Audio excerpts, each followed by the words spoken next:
ప్రస్తుతం టాలీవుడ్ ఆడియన్స్ సహా pan India cinema దగ్గర కూడా ఆసక్తిగా మాట్లాడుకుంటున్న సినిమా ఏదన్నా ఉంది అంటే అది man of the masses junior NTR హీరోగా నటించిన భారీ బడ్జెట్ పాన్ ఇండియా చిత్రం దేవరా అనే చెప్పాలి.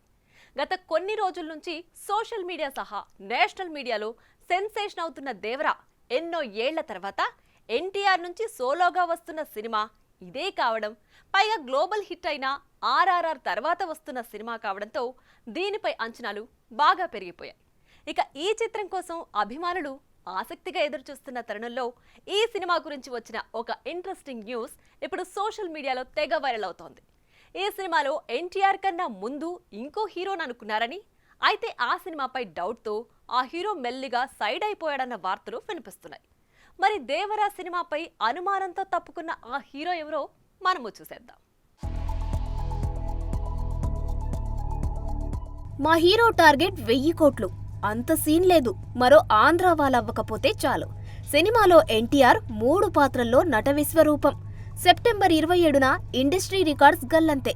ఇలా అంచనాల మీద అంచనాలు మోస్తున్న ఎన్టీఆర్ దేవర సినిమాలో మొదటి ఆప్షన్ ఎన్టీఆర్ కాదంటూ వస్తున్న వార్తలు విని ముక్కున వేలేసుకుంటున్నారట నందమూరి అభిమానులు. విపరీత అంచనాల నడుమ బయటకు వచ్చిన ట్రైలర్తో సినిమాపై ఉన్న బజ్ మొత్తం పోయిందని, పాన్ ఇండియా భాషల్లో మేకర్స్ విడుదల చేసిన ట్రైలర్తో సీన్ సితారయ్యిందని, ఈ ట్రైలర్ చూసిన తర్వాత సినిమా మీద అంచనాలు పెరగడం అటుంచితే మినిమం బజ్ ని జనరల్ ఆడియన్స్ లో రేకెత్తించలేకపోయిందన్న టాకు వినిపిస్తూనే ఉంది. దీంతో దేవర ఫలితం ఏదో దెబ్బ కొట్టేలానే ఉందని ట్రైలర్ చూశాక చాలా మంది అనుకుంటున్నారు. అయితే ఇలాంటి డిసప్పాయింటింగ్ రెస్పాన్స్ వస్తుందని ఓ టాలీవుడ్ హీరో ముందే ఊహించి ఈ సినిమా నుంచి తప్పుకున్నాడని, దేవర సినిమా డిజాస్టర్ అయితే మాత్రం మొదటగా నేను సేఫ్ అని ఫీల్ అయ్యేది అతడే అని ఇలా నెట్టింట పుకార్లు షికార్లు చేస్తూనే ఉన్నాయి. అయితే నిజానికి దేవర అనే సినిమాకి ఎన్టీఆర్ మొదటి చాయిస్ కాదు. ఇది అందరికీ తెలియకపోయినా కొంతమందికి బాగా తెలుసు. మరి ఆ స్టార్ హీరో ఎవరో కూడా కాదు, ఎన్టీఆర్ కి బాగా సన్నిహితుడు అయిన ఐకాన్ స్టార్ అల్లు అర్జున్ అంటూ వస్తున్న వార్తలు తెగ హైలైట్ అవుతున్నాయి.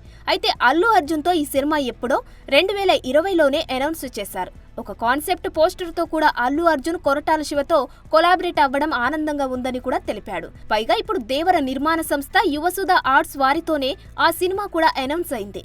అయితే ఆ తర్వాత కథంతా విన్న అల్లు అర్జున్ ఇది మరో ఆచార్య అయ్యేలా ఉందన్న అనుమానంతో సైలెంట్ గా తప్పుకున్నాడని, మా హీరో జడ్జిమెంట్ అంటే మామూలుగా ఉండదంటూ హ్యాపీగా ఉన్నారట బన్నీ ఫ్యాన్స్.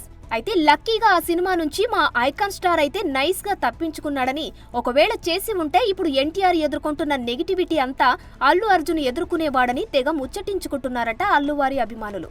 ఒకవేళ సినిమా ఫలితం తేడా కొడితే మాత్రం ఎన్టీఆర్ అడ్డంగా బుక్ అయిపోయాడని చెప్పక తప్పదు. ఒకసారి ఇలా సేఫ్ అయిన బన్నీ దేవర సినిమా రిలీజ్ అయ్యాక వచ్చే ఫలితాన్ని బట్టి పూర్తిగా సేఫ్ అయ్యాడా లేక ఒక భారీ బ్లాక్ బస్టర్ ని వదులుకున్నాడా అన్న సంగతి కొన్ని రోజుల్లోనే తేలిపోతుంది. చూడాలి మరి ఎవరి డిసిషన్ బాక్స్ ఆఫీస్ వద్ద నిలబడుతుందో. For more videos like this, subscribe Big TV channel.